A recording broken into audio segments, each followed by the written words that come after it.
What was really striking at the time was when she went to the doctor and found out that she was pregnant, the first thing that the doctor said was, "Well, do you want an abortion?"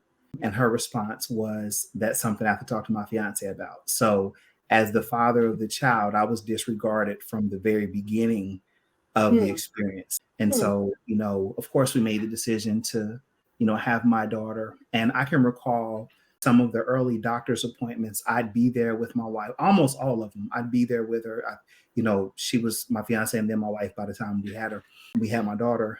I would have to tell them, like, you're going to put my name on the ultrasound because the memory of this experience, my daughter's going to know that I was there from every step. And so, of course, the initial conversations were more directed toward my wife, doctors and nurses and staff, Hmm. person's ultrasound techs. They didn't necessarily ignore me, but they weren't asking me any questions. They weren't giving information to me. There might be some information that would be given to her, and then I would ask questions, and it was given to us. Not long after we got married, I think the situation began to change because they treat you differently when you're moderately low income, not necessarily educated. I was college dropout at the time, undereducated, moderately low income, unmarried.